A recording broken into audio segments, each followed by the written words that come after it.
ओम प्रणाम। सप्रेम जय जीव भगवत स्वरूप दिव्य आत्मन। गत वीडियो रे आमे माने जानिथिले जे प्रणव जप कौन एवं प्रणव जपर महात्म्य कौन। प्रकृत रे जोगरे जो गोटे तत्वर महत्व अच्छी से हूँ प्रणव बा ओंकार। ओंकार जप कले आत्मांकर साक्षात्कार होता है बा से साधक निज स्वरूप स्थित होता है। तेणु ओंकार केवल आत्मा साक्षात्कार करिवारे सहयोग करे नहीं, ता सहित ये जो जोग पथरे जो विघ्न अच्छी अंतराय अच्छी ताहार दूरीभूत करिथाए, पथ परिष्कार करिथाए आत्मस्थ हेबापाई। कारण प्रकृति रे जेते सबु महान तत्व अच्छी बा साधारण जीवन रे आम्भे माने जदि गोटे सुकार्य करने को जाउछंती बा कोनोसी आपणकर मांगलिक कार्यक्रम करने जाउछंती सेथरे निश्चित उपरे बाधा आसी थाए। से भली भाव रे जोगर अंतिम लक्ष्य होउछि आत्मसाक्षात्कार बा स्वरूप प्राप्ति। तेणु यही स्वरूप प्राप्ति रे जो बाधा सब थाए ताहा एही प्रणव जप द्वारा नष्ट होता है बा दूरीभूत होता है। तेणु यही जोगरे मोटामोटी आपणकर 9 गोटी बाधा बा अंतराय बा प्रतिबंधक सृष्टि होता है से साधक निकटरे। गोटे साधक जो साधन करुए ता जीवन रे से स्वरूपस्थ स्वरूप पहुँचे पर्यंत तार जो बाधा आसे ये 9 प्रकार से 9 प्रकार बाधा होछि व्याधि, स्त्यान, संशय, प्रमाद, आलस्य, अविरति, भ्रांति दर्शन, अलब्ध भूमिकत्व, अनवस्थिति तत्व। तेणु ये 9 प्रकार चित्त विक्षेपकारी अच्छी जहाँ को अंतराय कहती बाधक कहती। ये सबुर नाश प्रणव जप बा ओंकार जप द्वारा ताहा सिद्धि प्राप्त होता है बा फलप्रद होता है। तेज आसतु ये जो 9 प्रकार अंतराय अच्छी ताहाकू गोटी गोटी करी बुझिबा। प्रथम आसुनी आपनकर व्याधि। व्याधि कहती रोग को। धर जो गोटे साधक जोग साधन करने मनस्थ कले एवं साधन आसन रे बसिले किंतु यदि व्याधि थिवो, रोग थिवो, जंत्रणा थिवो तो से स्थिर भाव रे से आसन रे बा जोग करि परिबे नाही। तेणु व्याधि ही एक प्रकार बाधक जोगर अंतिम लक्ष्य जो स्वरूपस्थ हेबा बा सच्चिदानंद तत्व अनुभव करिबा सेथिरे व्याधि प्रमुख स्थान करे। व्याधि विभिन्न प्रकार होता है।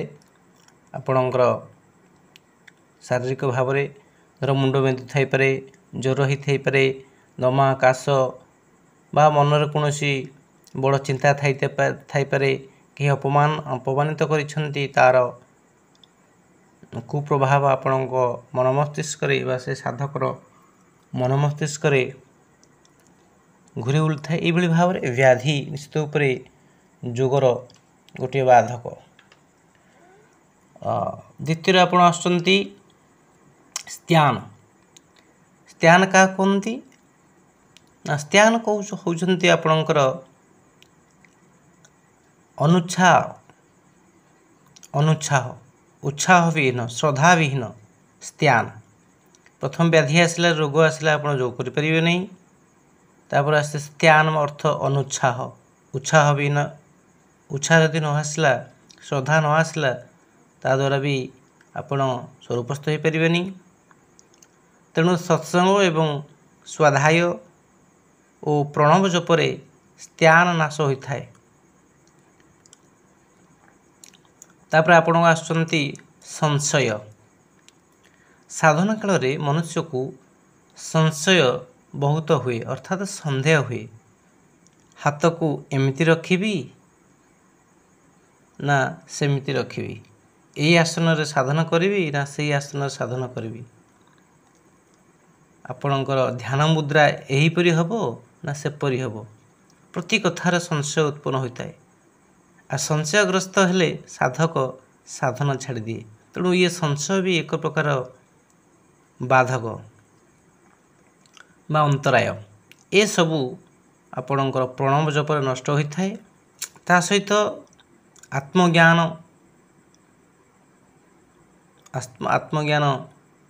पुस्तक पढ़े भी संशय नष्ट होता है तापर आसुँच आपणकर प्रमाद ये भी जोगर गोटे प्रतिबंधक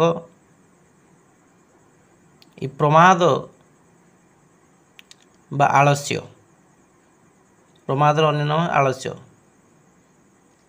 आलस्य क्या कहती प्राय समस्त जानती यह प्रचलित शब्द एणु यार व्याख्या विस्तार भाव कर आवश्यकता ना जदि अलस्वामी आस जाए ताहले साधन नष्ट हो जाए तेणु ये जो अनुत्साह बा अलस्वामी ये आप प्रणव जप द्वारा नष्ट होता है तापर आपण आसी थाए जो चित्त विक्षेपकारी अच्छी अंतराय अच्छी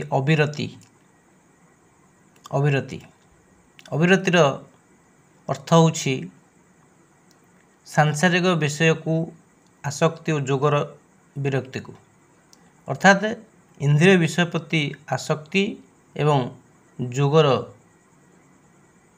जोग प्रति विरक्ति को अविरति कहती सांसारिक विषय खराब नुहे से सबूर उपभोग खराब से अत्यंत आसक्त हो जावा खराब जे विषय अत्यंत आसक्त से जोग साधन करि पारेना तार जोग प्रति प्रेम हुए ना श्रद्धा हुए ना एणु अविरति मध्य जोग मार्ग गोटे बाधा सृष्टि करे बा से साधक निज लक्ष्य स्थल में पहुँचबारे विलंब होता है तापर आपण आसुँच भ्रांति दर्शन जोगरे जो अंतराय सृष्टि करा जाए से सप्तम आपणकर अंतराय होछि भ्रांति दर्शन भ्रांति अर्थ भूल आप जानी भूल बा आपणकर जोड़ा अवास्तव तेणु जहाँ वास्तविक और सत्य विरुद्ध भ्रम हेतु ज्ञान एवं भ्रमपूर्ण विचार को भ्रांति दर्शन कहते अर्थात सत्य को सत्य रूप में न जानिबा ही भ्रांति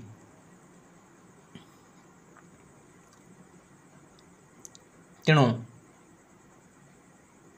भ्रांति दर्शन भी आपणकर जोग पथरे बाधा सृष्टि करता है तापर आसुँच अलब्ध भूमिकत्व सबु साधन करि सारला परे साधक जेतेबेले समाधि अभिमुखे यात्रा करे बा समाधि रे पहुँचवाकू पहुँचे से समाधि रे बेसी समय रही पारे ना समाधि किछि क्षण भितर लिउटी आसे फेरी आसे कारण गोटे अपरिचित अवस्था को जिते साधक जाए तार अनुभूति तार हृदय रे भय सृष्टि करे सी समाधिस्थ अवस्था फेरी आसे तेणु ये भी गोटे जोग पथरे बाधक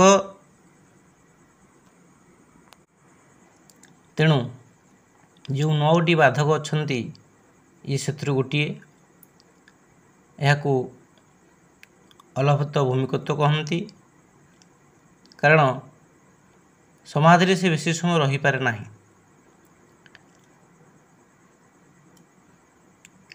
नवम अंतराय होउछंती अनवस्थितत्व अटे अनवस्थितत्व अटे समाधि को प्राप्त करी मध्य सेठारे 10-15 ସେକେଣ୍ଡରୁ ଅଧିକ ରହି ନ ପାରିବା ଅନାବସ୍ଥିତ ତତ୍ତ୍ୱ ଅଟେ। ଏହି ଅନାବସ୍ଥିତ ଚକ୍ରଭେଦନ କ୍ରିୟା ଦ୍ୱାରା ନାଶ ହୋଇଥାଏ। କାରଣ ବିଶେଷ କରି ଅଖିଳ ଭୁବନ ସର୍ବେଶ୍ୱର ମୁନି ସମାଜର ଯେଉଁ ଅଷ୍ଟାଦଶ ଚକ୍ରଭେଦନ କ୍ରିୟା ସଦ୍ଗୁରୁଦେବ ଶ୍ରୀମୁନି ମହାରାଜ ଦେଇଛନ୍ତି, ସେହି ସାଧନରେ କେବଳ ଏବଂ ଆପଣଙ୍କର ଯେଉଁ ଅନ୍ତିମ ଅନ୍ତରାୟ ବା ବାଧକ, ମୁଖ୍ୟ ବାଧକ ଅନାବସ୍ଥିତତ୍ୱ, ଯାହାକି ସମାଜରେ ବେଶୀ ସମୟ ରହିବାକୁ ଦିଏ ନାହିଁ, ଏହି ବାଧାଟି ଦୂରୀଭୂତ ହୋଇଥାଏ।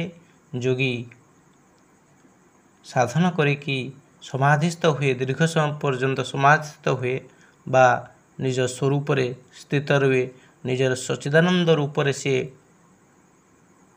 ଅଧିକ ସମୟ ସେହି ରୂପରେ ଅବସ୍ଥାନ କରେ ବା ସେ ଆନନ୍ଦକୁ ଉପଭୋଗ କରେ।